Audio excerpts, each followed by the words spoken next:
नमस्ते। आज के इस एक्सप्लेनर में हम एक ऐसे मुद्दे पर बात करने वाले हैं जो भारत के फेडरल स्ट्रक्चर यानी हमारे संघीय ढांचे की नींव हिला रहा है।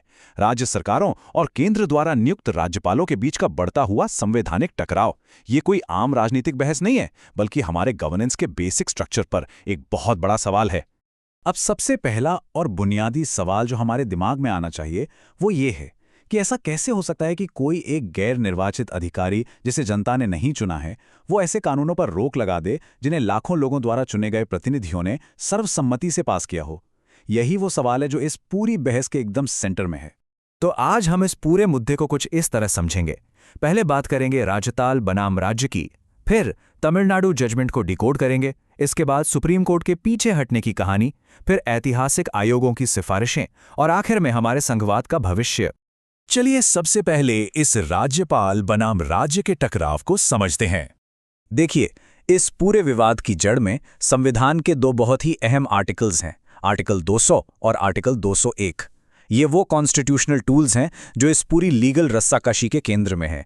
इन्हीं से तय होता है कि गवर्नर किसी बिल को मंजूरी देंगे, उसे रोककर वापस भेजेंगे या फिर राष्ट्रपति के विचार के लिए रिजर्व रखेंगे।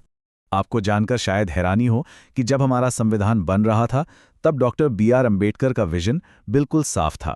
उनका मानना था कि गवर्नर का पद कोऑपरेटिव फेडरलिज्म की एक राजनीतिक रूप से न्यूट्रल धुरी होगा, एक बेहद गरिमापूर्ण पद। लेकिन अगर हम आज की सच्चाई देखें तो वो इस विजन से कोसों दूर नजर आती है।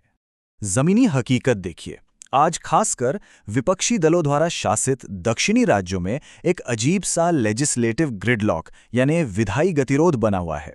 केरल, कर्नाटक, तेलंगाना और तमिलनाडु, इन सभी राज्यों की चुनी हुई सरकारों को अपने ही बनाए कानून लागू करने के लिए लंबी लंबी कानूनी लड़ाइयों में उलझना पड़ रहा है।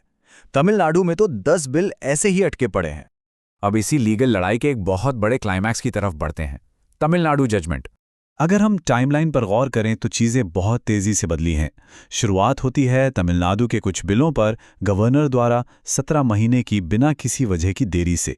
इसके बाद अप्रैल 2025 में सुप्रीम कोर्ट की सख्त एंट्री होती है, फिर मई में राष्ट्रपति द्वारा राय मांगी जाती है और फाइनली नवंबर में एक ऐसा जुडिशियल ट्विस्ट आता है जिसने पूरा कानूनी खेल ही पलट कर रख दिया। अप्रैल 2025 के फैसले को अगर देखें तो सुप्रीम कोर्ट की 2 जजों की बेंच ने एकदम कड़ा रुख अपनाया। उन्होंने साफ कह दिया कि गवर्नर अनिश्चित काल तक बिलों को अपनी जेब में रखकर नहीं बैठ सकते। इस इंडेफिनेट पॉकेट वीटो को कोर्ट ने सीधे तौर पर असंवैधानिक और संवैधानिक कर्तव्यों में विफलता करार दिया। उस वक्त अदालत ने कुछ बहुत ही सख्त और साफ नियम तय किए। पहला, 1 से 3 महीने के अंदर फैसला लेना होगा। दूसरा, अगर विधानसभा किसी बिल को दोबारा पास कर दे तो उसे अनिवार्य रूप से मंजूरी देनी होगी। और तीसरा, सबसे जरूरी नियम, दूसरे राउंड में किसी भी हाल में बिल को राष्ट्रपति के लिए रिजर्व नहीं रखा जा सकता। लेकिन अब कहानी में आता है सुप्रीम कोर्ट का वो कदम जहां वो अपने ही फैसले से पीछे हटते नजर आते हैं। जी हां, सिर्फ कुछ ही महीनों बाद नवंबर की एडवाइजरी ओपिनियन ने पूरा लीगल लैंडस्केप बदल दिया। अप्रैल में तय की गई वो सख्त समय सीमाएं उन्हें पूरी तरह मिटा दिया गया। गवर्नर्स के विवेकाधिकार यानी डिस्क्रिशनरी पावर्स को फिर से बहाल कर दिया गया। इसका सीधा सा मतलब ये हुआ कि गवर्नर्स को दूसरे राउंड में भी विधायिका की इच्छा को ओवरराइड करने की पावर मिल गई।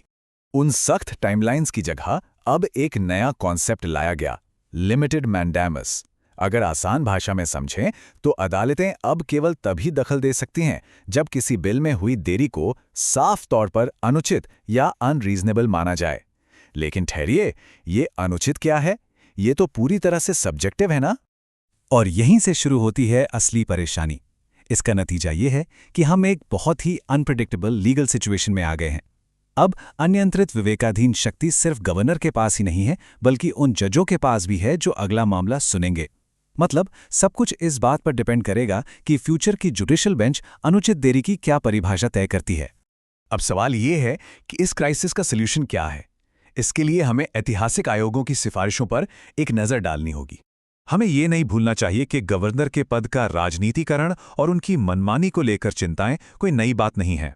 ये दशकों पुरानी बहस है। कई ऐतिहासिक विशेषज्ञ आयोगों ने गवर्नर के काम करने के तरीके को समझा है और बार बार इसके स्ट्रक्चरल सॉल्यूशन भी सुझाए हैं। अगर हम सरकारिया और पुंछी कमीशन जैसे प्रमुख आयोगों की बात करें तो उन्होंने बहुत पहले ही कुछ बेहद ठोस रिफॉर्म्स प्रपोज किए थे, जैसे कि गवर्नर की नियुक्ति में चीफ मिनिस्टर की राय लेना और इस मनमाने डॉक्ट्राइन ऑफ प्लेजर को खत्म करना। लेकिन विडंबना देखिए, ये बेहतरीन सिफारिशें आज तक पूरी तरह लागू ही नहीं हो पाईं। तो इन सब बातों का हमारे फ्यूचर पर क्या असर पड़ेगा? आइए संघवाद के भविष्य की बात करते हैं। आज सिचुएशन ये है कि बिना किसी मजबूत जुडिशियल बाउंड्री के राज्यों के बिल अभी भी अनिश्चित काल तक अटकने के खतरे में हैं। चुनी हुई सरकारों को अपना बेसिक काम करने के लिए भी लगातार महंगे मुकदमों का सहारा लेना पड़ रहा है। ये जो पावर का इम्बैलेंस है ना, ये केंद्र द्वारा नियुक्त गवर्नर्स और चुनी हुई राज्य सरकारों के बीच भारी तनाव पैदा कर रहा है और इससे क्षेत्रीय दूरियां खासकर दक्षिण के राज्यों में और भी गहरी हो रही हैं। और फाइनली ये पूरी सिचुएशन हमें एक बहुत ही गंभीर सवाल के साथ छोड़ जाती है। जैसे जैसे ये कानूनी लड़ाइयां आगे बढ़ रही हैं, क्या गवर्नर की शक्तियों को लेकर बनी ये संवैधानिक अस्पष्टता वाकई हमारे कोऑपरेटिव फेडरलिज्म को मजबूत कर रही है, या फिर ये उस संघवाद की नींव को ही चकनाचूर कर रही है जिस पर हमारा देश खड़ा है?